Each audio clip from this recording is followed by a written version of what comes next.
I love going west. I've always been aware of going west, but it's only in recent years when I've become more actively involved in my own community that I really started paying attention. And they rang me up a few years ago, and I got to appear on stage. I interviewed Mike Joy, who's a familiar name, who's a freshwater ecologist from, well, he was at Massey, and a fly in the ointment of the John Key government. The other person I spoke to was a woman called Marama Muru Lanning, who's Tainui Waikato, incredible woman who she wrote a book called, I can never remember which way around it goes, it's really important, Tupuna Awa, Awa Tupuna. She and Tukaro Rangi Morgan a bit at odds as to which way around you should say it, and my te reo gets a bit clumsy here, but one means ancestral river and the other means river ancestor. So river ancestor is a more intimate version that she prefers. So she gives a history of the Waikato River. It's incredible. From gods and mountains through to mighty river power. Is it mighty river? Yep. Through to contemporary iwi dynamics. So it was really fantastic having these two people. She give a post Foucaultian analysis of treaty dynamics, which is, that with Mike Joy. It's like, oh!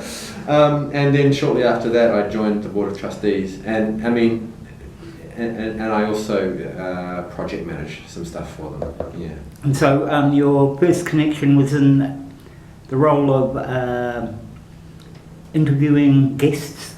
Yeah. At the festival. Yeah, that's right. Which is a little bit intimidating. You never know. Well, because like you guys will be experiencing, all you can do is ask the questions. Especially when it's in a more contained format like that and there's a live audience. I was determined not to be that interviewer who had put my voice into it, but to simply ask the questions. So I sort of, but I enjoyed that a lot. So how long ago would that have been, James? How long have you been not so long ago. I think that was in 2016. Yeah. So you've been at it for a while. Oh, really? It's only 2019 now. It's like 3 years is a 3 a years. fair chunk of time. I've been going west for 3 years. I'm a baby, man. I'm a baby. Because the festival actually has quite a It's got a fabulous nice history. sort of history on how it came about. Can you tell us a little bit about that? Well, Naomi McCleary, our chair, was sharing this with me the other day, so I'll steal her story. Murray Gray had a book shop in Parnell. Oh, I've forgotten the name of it, which is embarrassing. It was a well-known bookshop. Naomi at that point worked, I think, in Waitakere Council, and Bob Harvey was the mayor, and of course Bob did a lot for the arts, and she was an arts kind of coordinator type. Anyway, the story has it that they got talking, and Murray said, "What I really want to see is Morris G reading Going West on a train going west." And Naomi said, "Are you serious?" And he said, "Yep." And so that's how Going West was born, and that's how Murray and Naomi were also born.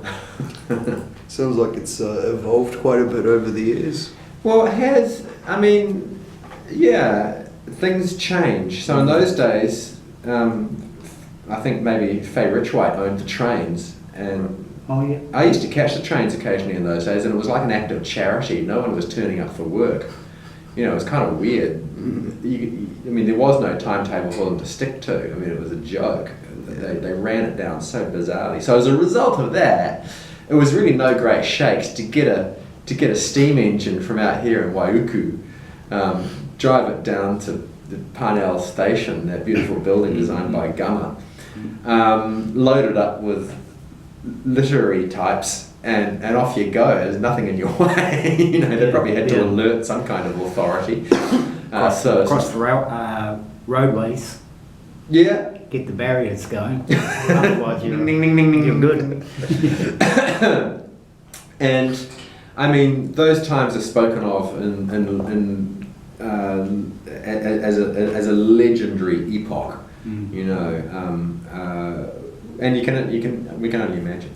In a sense, you know, McCann House and also Te Ugu, another gallery in West Auckland, which is looking at bussing people out from the gallery, are recreating that that experience. Yeah. And we have some plans afoot to do something similar. I'm not sure if it'll be a train, it might be something else. But there's something incredible about a willingly captive audience getting in a vehicle and going somewhere, and then you tell stories as you go. The surrealists, you know, used to walk through a forest and read out loud. You know, I love that kind of thing. It's active rather than sitting in a hall. Yeah. And having someone trying to read, perhaps, or discuss something with one other person and try and get that intimacy and that engagement. Yeah, it puts everything in. I mean, even if what's going on, when you're travelling. Even if what's going on stage is batshit boring, at least you're in a nice place. Right? Yeah. It's intrinsically distracting. So yeah, that'll be coming up. I mean, one of the things we're doing this year, in site specific, is Waituhi lines in the sand. I think Peter Ture will be helping us with that, and I should have brought a bloody program with me because I've forgotten the names of the others. But,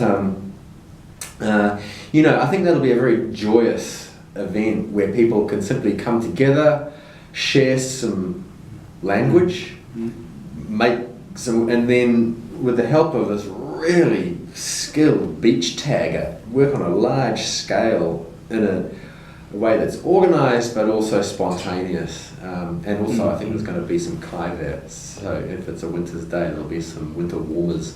And if you haven't seen the beach tagger, you really need to. Yeah. You really need to see his work, don't you? You really do. He's something. And he does work with some, you know, tikanga. There's koru designs that he weaves into that. Yeah. And no, they're really fantastic. And we'll, you know, get a little gizmo up in the sky and film that. And it's a whole interesting thing, I find, because, like, he says, as long as I get my drone up to get the photo, and then when the next tide comes in, it's gone. Beautiful. You know? Beautiful. That's Beautiful. Quite a different concept. What is it about it, do you think? I think it's beautiful. Yeah. I actually think that is artistic beauty. Yeah. In that you capture things for the moment, and you even react that way when you see a painting or a sculptor or something, and you have this immediate rapport or that instant sort of connection or non-connection, whatever it is, but it's that fleeting first moment, and you either live in that and carry on, or it's gone. I was in our walking tours, you know, our initial track we had to change because we realised it was going to go close to some Kodi trees, so we couldn't do that. And there's a certain loss and sadness with that, which I would equate to this, that your art getting washed away by the tide. But the way I had to explain that to people was sometimes the things that are most valuable to us valuable precisely because you can't get near them. I suppose I don't want to sound too sort of too pious about it, but yeah, there is something in that, I think. Yeah, and you think the talent, the skill, the scope of working out the design on the scene that the guy does. And he's probably, I was reading, he says he's got maybe 3 or 4 hours in which to get this work done. Yeah, right. With the whole idea that it's all going to disappear. You know, I mean, that's I actually find that really, really interesting in terms of how you might approach your work. It's beautiful, isn't it? It really is. I really think it is. There's something epic about that. Something peculiar or So something heroic. Yeah. I personally am really looking forward to the Waituitu out at Piha. Yeah. I mean, that said, there's going to be some incredible stuff in the building as well. I mean, opening night is the best night. It's the best date all year in Auckland. It is the best date. You get poetry, you get ideas, and you get music. So the poetry is going to be coming to us by Apirana? Thank you, Apirana Taylor, who's a poet of just incredible skill and a performer of great skill as well. I mean, I've seen him on stage before, and it's like, it's not normal.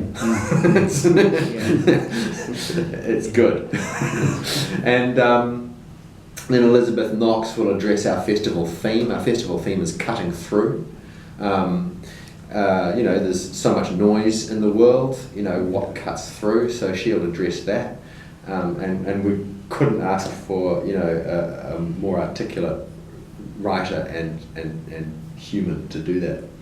And then for the entertainment at the end, we have Bellbirds, which is kind of a super group consisting of Sean James Donnelly, also known as SJD, he's a Piha guy, and Sandy Mill, who's a fantastic DJ and soul singer who lives in another Westie in Glen Eden.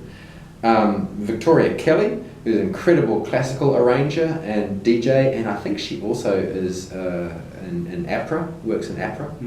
And lastly, Don McGlashan, who needs very little in the way of introduction, you know, an artist. I heard him play in a small room the other night, and I thought it was a difficult sort of an acoustic environment. And to me, one of the things I like about Don's work, not apart from the beautiful songs and singing it, is that he seems to listen very carefully when he plays. You could sort of hear him listening. What, to himself and to his music and you could stuff? hear him listening to what he was doing, which Yeah. not all musicians do.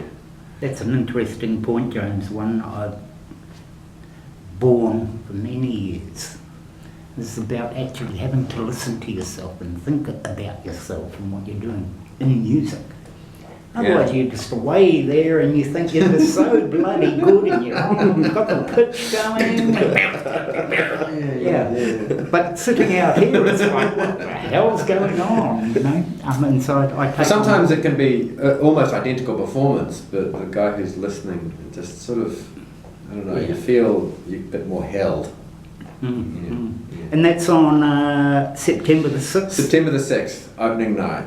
Yeah. Out at Titirangi, Titirangi War Memorial Hall. Yeah, that's where we do it. Yeah. How do you guys go about putting the programs together for each festival? Well, it's always interesting when we devise a theme.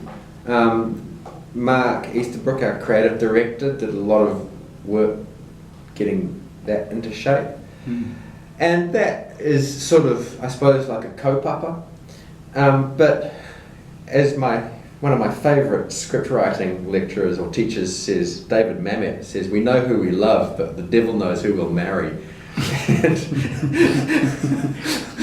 So you start out on the journey. You see where make your mind up. I'll never get started, and you see where it ends. So I had a mad idea that I tried to con Apirana into, which eventually said, no, it's just nah. Okay, that's gone. Other. So it's a jigsaw puzzle, really. So you go through a month or so of brainstorming. Who do you want? What's out there? What are the books that people will look at you sideways if you don't cover? Yeah. What are the books that people will thank you for that you hadn't brought to their attention? What are the things you can do that aren't about books at all? We constantly ask this question. We're all about the written word, the word, but where does the word begin and end? So something that'll be up at Te Uru Waitakere Contemporary Gallery, which is the building as part of the Lockdoor House precinct. Beautiful gallery. Peter Simpson has written a lot about McCann, and also has got a fabulous book called Bloomsbury South, which is about Charles Brash and Castleberg and McCann, and all of that. So he'll be talking to Wallace Chapman about art writing, you know, but I suppose I think of that because he's got a book coming out on McCann shortly, and you know, McCann, as you said, is a very literary painter. Yeah, draws a lot on biblical texts and also poetical texts. How do you go about balancing a festival? I mean, you've referred to it in terms of like, okay, we've got a theme. This is, you know, contemporary or current and of interest. But how do you go about like, okay, we need a little bit of colour, a little bit of music, vital. a little bit of... I mean, I'm a great fan of positive discrimination. You know, I like balance. Yeah. So we just do that where we can. We know that, I'm not going to name names, but some writers get on better with some kinds of interviewer than others. And so there are some moments where there's a couple of blokes on stage, which, you know, I mean, it's a trade-off. You trade off all sorts of things. You trade off quality and popularity. What's popular, you know, it doesn't mean that it's not good. Everything we do is good, but you know, there might be something which is a little hidden gem, and you have to think, well, how can we get an audience for this? We can get an audience, but we want to give it a big audience. So it might be that little gem shares more time, shares a stage with some big gems, because that will expand their audience. Through the slam, I mean, that's really a place of diversity where it really matters a lot to us. So, you know, our judges, we look for diversity. So we have Linda Chanwai Earl, great broad sweep of literary experience, and also she founded Voices, the podcast on Radio New Zealand about New Zealand's ethnic communities. Ria Mazai is Samoan wahine who won last year's slam. Also Dominic Tourette's Hoey, who's got a huge background in slam. So I guess think of male and female, different races, and you get it where you can in terms of diversity. The other thing I want to say about Ria having won last year, it was really important to me, having produced the slam last year, that we don't just treat the slammers like ticket fodder, which it has a tendency to do, and I really got an ear out for those people who have a problem with slamming as making culture competitive. You know, culture should just be, right? And so people who make it to our finals, I've taken the prize pool and I've tried to make it go as wide as possible while keeping good prizes for the winners, but also those who get to the Avondale Hollywood, they get a koha as well. To me, that's really important. So it's a paid gig. It's sort of a paid gig. It's not a very good hourly rate, but it is a koha, and it will more than cover their transport and get them a few beers, or whatever is their fancy. And also, we like to bring those people into the literary weekend if we can. So last year, Eric Soakai performed. He was a finalist. He performed at the literary weekend up in the hall. And to get Ria, who won last year, well, what better person to judge than someone who's just recently won it? So we like to keep it going with those guys. We like to see what we can, build a community that includes the audience and the performers and our venues, and Were you at the Hollywood last year for the slam? No, it's new for us. Yeah. Last year we were at the Glen Eden Playhouse. It's a beautiful theatre. It's a really beautiful theatre. I mean, boy, it's like a little mini Altair Centre. It's quite incredible. So I'd like to go back there one day, but we also, it's an opportunity for us to move around. And, you know, I was down at Q Theatre the other day, which I love that place. I said, well, it's on the west side of Queen Street. Fair enough, yeah. Also, our heat is in Avondale. So the going west is all, the slam is all about Avondale this year. We've got our first heat is on Monday the 26th of August coming up. Carrie Radzinski will run a public workshop there. And that's another way that we, you know, it's really important that we don't just have people turn up cold and do their thing. They turn up, get a workshop, sharpen their skills. So even if they don't even perform, you know, they've got something out of that. I love learning. I love, you know, to me, learning and storytelling is like that. Yeah. How do people buy tickets to the slam and other features at the festival? Online is a good way if you can get online. Yep. Especially for the slam, 2 for $15. Yeah. That's a good deal, man. Cool. It's not too shabby, eh? Like it's priced to sell. Yeah, yeah. Come on down, folks! Like this is a cost recovery pricing strategy. No, that's great. Of course, the other thing about the slam, James, is that I guess you don't know actually who's going to be there. We At this no particular idea. time. I've got a few ideas. I know that some people. Some people. Yeah.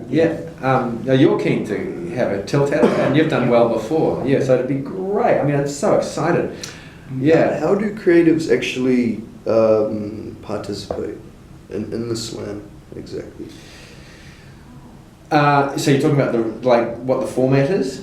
How do they sign up to be a part of it? Or On the is it night. too late now? On the night. night. No, come along, sign on the night. Just come. Awesome. All you have to do is turn up. We will make you sign a piece of paper. We do record the final. We don't record the heats. Everything that has ever been said at a Going West festival in front of a microphone is kept professionally archived at the West Auckland Research Centre in Henderson Library. It is an unbelievable resource, and super. What you can access currently from the website. That's not all as straightforward as we'd like it to be. So that on SoundCloud, there's a lot of material up there. A couple of years ago, we had Small Holes in the Silence, Bill Manhire, and that fabulous pianist, whose name I've forgotten, from Wellington, a jazz ensemble. His own poetry and other people's poetry, Janet Frame, and of course all those other great poets whose names I've forgotten. Rendered into a jazz format, a sublime performance. There's a lot of that you'll find on SoundCloud under the Auckland Library's profile on SoundCloud. What else have we got in there? Moana Maniapoto interviewing the woman who wrote The Tears of Rangi and The Trial of the Cannibal Dog, Anne Salmond. Oh, yeah. Just absolute awesome. genius, and her depth of knowledge is so extensive. That's a fabulous conversation. I think Catherine Chichi and Sue Orr talking about the Wish Child. All lots and lots of stuff. Well, see, Sue's facilitating. Yes. Is it Witty or Alan Duff? No, I think it's Witty Maidara and his native son. God, I'm an idiot not to bring the bloody program. Yeah, I thought about most of it. My producer will be killing me when she watches this. I'm sorry, Diane. I've done it again. I've gone somewhere without. But no, that's. program. I was going to ask you, probably unfairly, what you're looking forward to this particular festival. But having looked at your program, and I really quite impressed by the program. There are a couple of performers there, or artists, Alan Duff and Witty Maidara.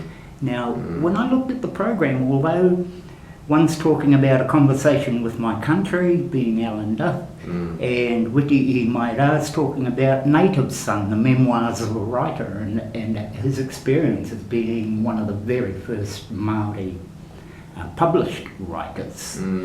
And so I'm really looking forward to going to both of those because I'm expecting that there will be a wide difference in the experience and how those two different guys approach, at the end of the day, it's the same subject. Yes, me too. I couldn't agree more. That's exactly right. And I mean, two men, I suppose, of a similar age and with a similar stature in the literary profile. And they both had Tim Weir in their movies. And what? They both had Jake the Muss in each Bloody movie. hell. Yeah, both with, and those are big movies, right? Yeah. They're both like turning point in New Zealand culture grade movies. But at the same time, culturally, almost in different worlds. Yeah. So that'll be fabulous. I should also say, Witty has got another gig at Going West on the Sunday if he can make it. Yeah. He's going to be chairing a discussion with some publishers, with Bridget Williams and Peter of Oratia Media, and also Harriet Allen, who's the head of fiction at Penguin. I think it's Penguin. I hope I haven't got that right. My apologies, Harriet, if I'm wrong on that. So it's, and the way he's been, talking to us about how he'd like that to run is, I'm blown away, actually. I think you're hooking us into it, James. It's going to be a memorable session. And I mean, it's interesting because, the publishers are sort of the unsung heroes in a way of the literary world. And we could have you could do a whole session you could do a whole festival just about publishing. We made a decision not to include independent publishers. Oratia Media is an independent publisher. Bridget Williams is an independent publisher, but not to include self-publishers. Interesting insight.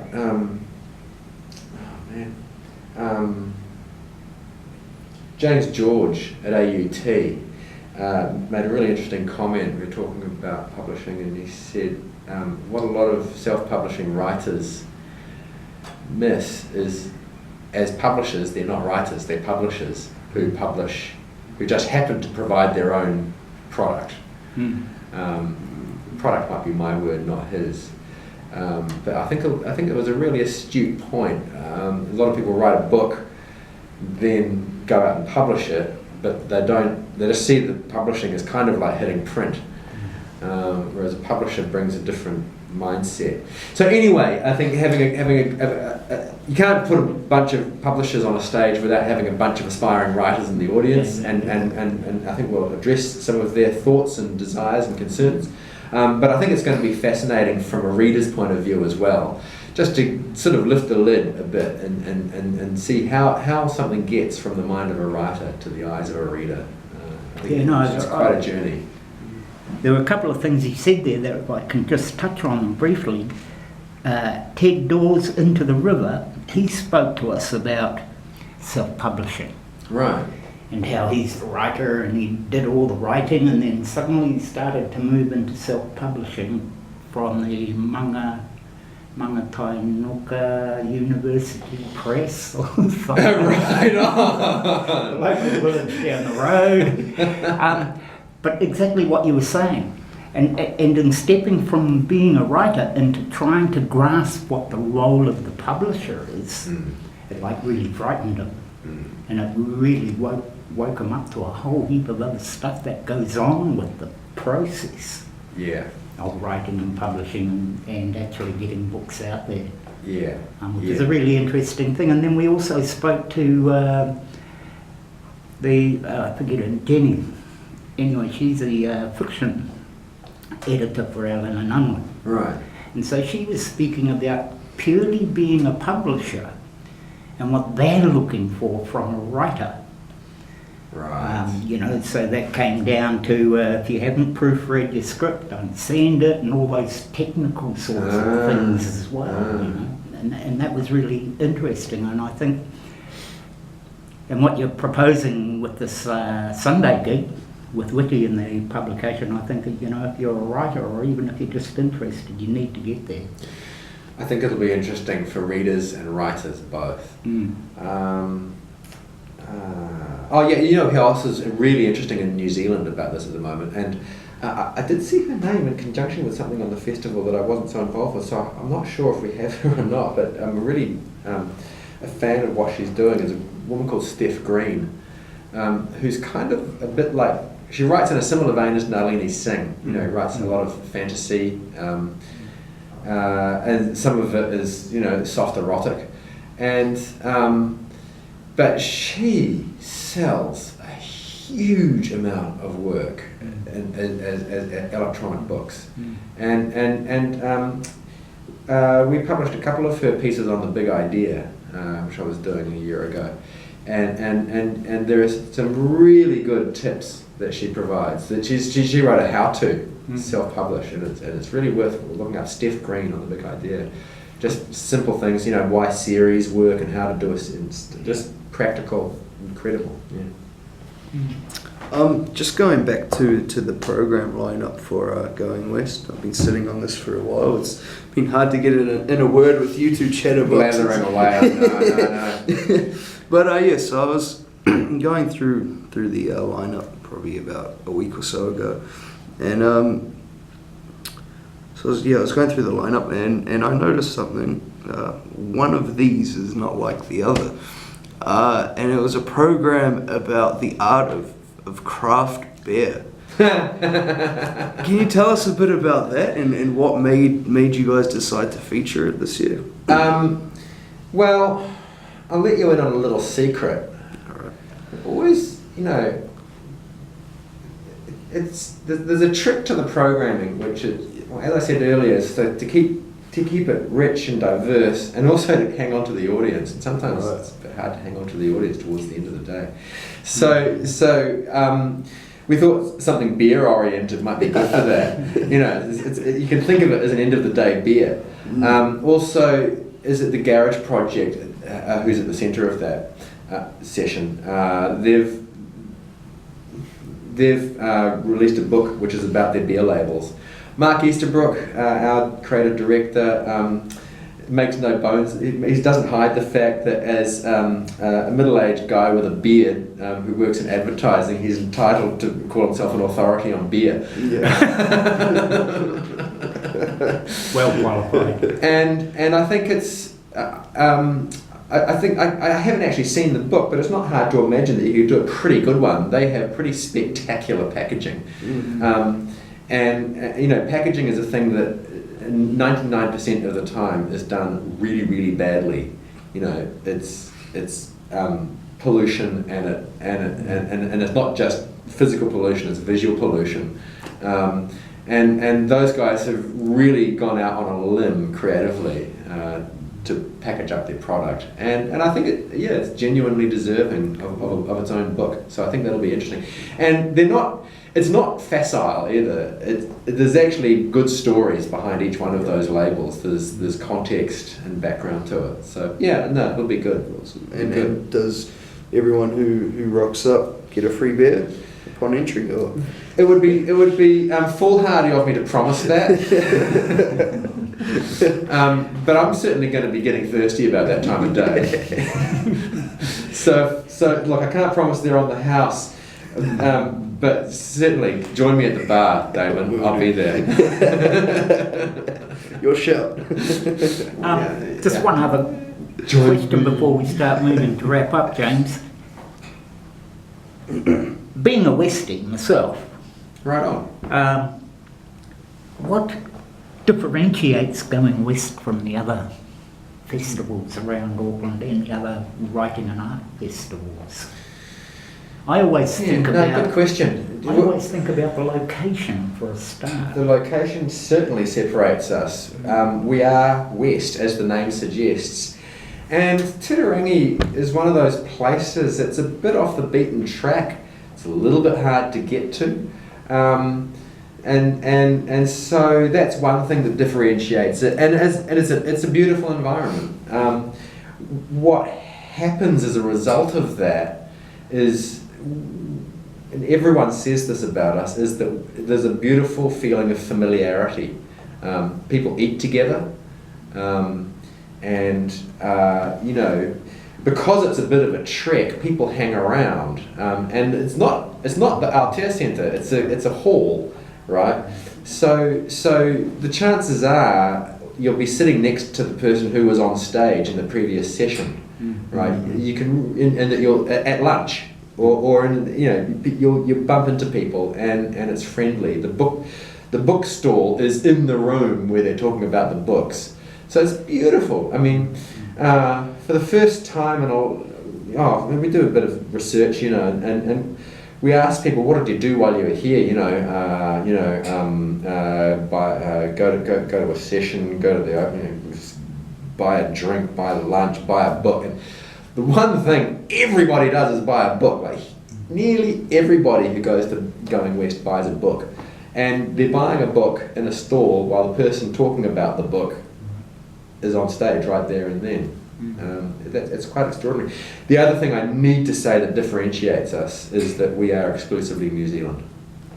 I think we might be the only literary festival in New Zealand that does that. I wanted to come to that actually, so yeah, caught it on mine. Yeah. About when I was looking at the program, it was the first thing that struck me, Right.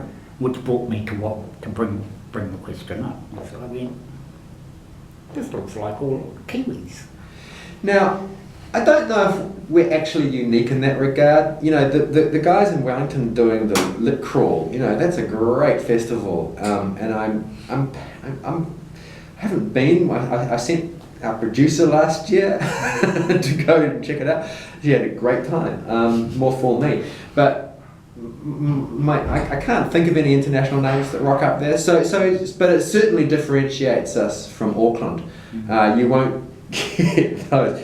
So it's a completely local conversation. Yeah. We fly people from all over the country, and I think that's part of our familiar whānau feeling. You know, and it's important. I guess it's also important.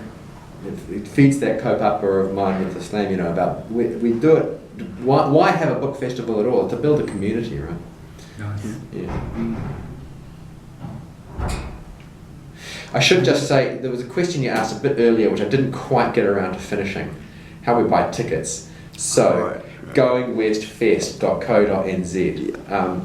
That gives you the whole program and every different thing you can click through and buy a ticket. Or if you just go straight to iTicket, you'll get similar, but you'll get more information going through our website. And so it goes from the 6th to the 13th, but then there's also the Waituhi and that on the 14th or 15th? That's right. So actually this year we have condensed it a lot. We became a little bit of a victim of our own success. And we had become quite big. So we have a lot of partners. We partner with Depot Theatre, who have shifted from New Lynn to Corbin's Estate. And we have a big theatre program, largely partly because of them and partly because Gary Henderson is one of our trustees, well-known playwright, and our libraries we partner with. We came to the realisation a couple of years ago that by the time the Literary Weekend has its big opening gala, about half our program has been and gone. Right. So we thought we could probably do this a bit sharper. So yeah, we're no longer a month long, we're like 10 days. So we start on a Friday and we finish on the following week, later Monday. So yeah, I mean, it's basically 2 weekends with a week in the middle. And we have a hub in Te Te Rangi in Lockdoll House. So that will be a place you can go to every night that week from the 6th until the 14th. Oh yeah, I saw that. I'd like to go and spend some time in the hub. So Yeah. Lockdoll House has a hell of a history too. That was the Sure old does. education board building way back in the day, wasn't it? It's been through a lot of different uses. And they It had was the big first fire when they bought it out. It was first built as a hotel. That's right. It was going to be kind of like this sort of retreat resort out in West Auckland. They weren't able to get a license, a liquor license, and so that didn't last very well. People didn't want to go to a hotel if they couldn't get a drink. I don't know what that tells us really, but it's kind of interesting. And so then it's been through various machinations. It was a school for the deaf. Oh, that's right. Now they've got a big centre down at Kelston. I think it was a private school. It might have been a private school at some point, I think. What was the one you were just talking about? It was part of they had an education board sort of like facility up there for a while. Yeah. And it was a gallery for a long time. Yeah. So they built a few years ago. They pulled together the funding, and there's now this purpose-built international grade gallery, Te Uru, which is just incredible. It is by the time Lockdoor House had reached the end of its useful life as a gallery, I mean, walking around, I went and saw a McCann exhibition there, and I mean, you could hear the foundations creaking under your feet as you walked around. It was actually loud. You couldn't film in there. It was so loud. It was pretty difficult, and so it's been through quite a few machinations. Yeah. But it also, I suppose, it gives us a lot. Hey, I should also say there's another venue we're working with, Stalker, played by Gary Stalker's play, Ghost Trees. Yeah. That's on out at the Arataki Centre, and it's I haven't seen anything of it, but it's a compelling idea, which is it's a personal story of loss connected to the loss of the trees. Of course, the Kodu trees are suffering dieback at the moment, and that's a complex story in its own right. So I really love the fact that someone's managed to use that as a setting for a personal discourse on the nature of loss. I think it'll be beautiful. It's got an incredible sound design for it. I see that. I'm looking forward to that too. The Arataki Centre up there in the Waitakitis is like another world. We're so lucky to have it, and I'm so grateful to Te Kawara Maki, those people that iwi, that they have an extraordinary story. And I know that story is carrying on at the moment in a way that's complicated, which I won't get into. But boy, the carving there by Suna Thompson is just beautiful, with Tiriwa up the top of that Pau Whenua, and Hape. Hape, the guy who gave his name to one of the main streets of Auckland. Well, he's overlooking it right there from the Arataki Pau Whenua. It's fantastic. Yeah. And of course, and good on you for touching on that, James, because when you're anywhere in the Motu, anywhere around the country, there's history. But like when you're up there in those hills and you're talking about Colin McCann, having resided down there, and numerous other artists have spent time out in West Auckland, or obviously it's a really great place for inspiration with the beaches and the bush and so on. Yeah. And one of the things I thought about with those venues like Lockdoor House, Tirirangi itself is a nice little village. Very alpine feeling to it. It is, yeah. Yeah. The Hollywood Theatre, that's like ancient history. I was talking to some people on the weekend, and immediately I said, it's at the Hollywood Theatre. They're all like, has Jan still got it? I'm like, no, he hasn't, mate. It's been a while since you've been there, but it's so well established in people's minds, I think the first double feature I ever went to was my dad took me to see the Marx Brothers there. When I was a kid. That was a long time ago, but memorable. And it just looks like a fantastic venue now. I haven't been in it in the last... I mean, it's going to be interesting. It's not actually designed as a theatre. So one of the weird things about it is the stage is high, right? It's a pedestal, man. One of the things I'm not very proud of is that it doesn't have very good disabled access. It doesn't have very good wheelchair access. It's not a disaster. It can happen, but yeah, that was, I have to say, one of the things that the Glen Eden Playhouse was fantastic for. You could get anybody anywhere in that building, no troubles. It wasn't such an important thing for the Hollywood when they built it in 1918 or something. yeah, and also Brown Street Cafe, where our first heat is not very wheelchair friendly either, which is my fault entirely. I should have checked that more thoroughly. Yeah. And it hurts me because, you know, I'm talking about diversity, but there's a barrier there, so right, it's not good.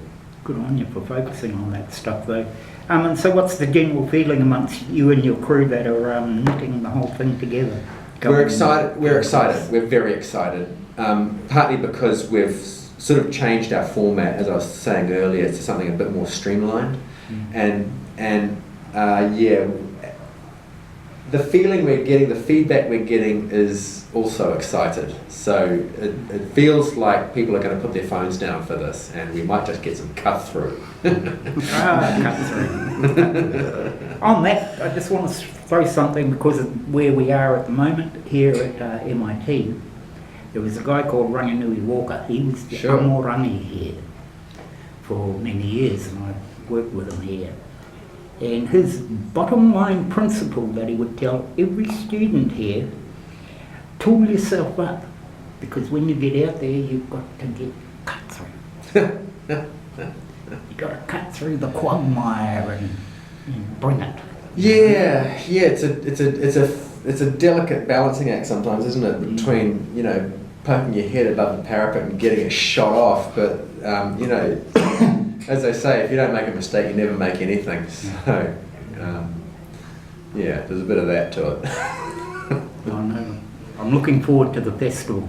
Kia ora. Me Really too. looking forward to Ngā mihi it. nui. Thank you. Thank you very much for asking these questions. Yeah.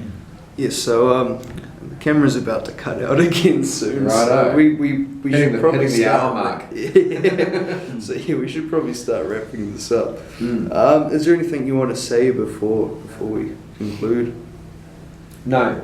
I enjoyed that conversation. Awesome. I embarrassingly unprepared, so I thought I'd wing it, and I did. That's all I. Great job. And good. thank you very much too, James, for taking the time out to do this. One moment. Are you're still doing freelance work? Are you?